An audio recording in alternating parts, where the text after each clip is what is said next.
खाना खाकर पति पत्नी रात को सो गए। रात के 12 बजे पत्नी की नींद खुली तो देखी उसके पति जाग रहे हैं और करवट बदल रहे हैं। उसने पूछा, क्या बात है, अभी तक आप सोए नहीं? पति बोला, नींद नहीं आ रही है, तुम सो जाओ, अभी थोड़ी देर में नींद आ जाएगी। पति की बात सुनकर पत्नी सो गई। 2 बजे पत्नी को प्यास लगी, वो पानी पीने के लिए उठी। देखी तो उसके पति अभी भी जाग रहे थे।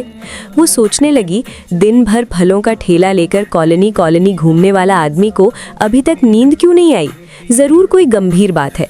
उसने पूछा, क्या बात है जी, कोई परेशानी है क्या? आप मुझे कुछ छुपा रहे हैं? उसका पति उठकर बैठ गया और बोला, नहीं नहीं, टेंशन की कोई बात नहीं है, बस नींद नहीं आ रही है, तुम सो जाओ। पत्नी ने अपने पति का हाथ अपने सिर पे रख दिया। खाओ मेरी कसम कि टेंशन वाली कोई बात नहीं है। जब पत्नी कसम दी तब उसने बताया कि पड़ोसी से जो पैसे हमने 1 साल के एग्रीमेंट पर लिए थे वो अब अपना पैसा मांग रहा है। अरे ऐसे कैसे पैसा मांग रहा है? वो तो 1 साल की एग्रीमेंट है, हम इतनी जल्दी पैसा नहीं दे सकते, अभी तो 3 महीने भी नहीं हुआ। पति बोल रहा था कि पैसा नहीं दोगे तो बहुत बुरा होगा।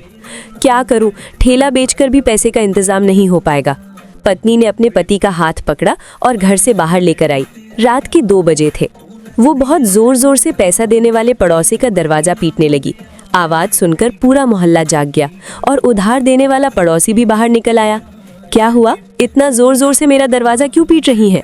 वो बोली, सुनिए भाई साहब, आपसे पैसा हम 1 साल के एग्रीमेंट पर लिए हैं, 1 साल से पहले पैसा नहीं देंगे। आप मेरे पति को धमकी दे रहे थे कि पैसा नहीं दोगे तो बहुत बुरा होगा।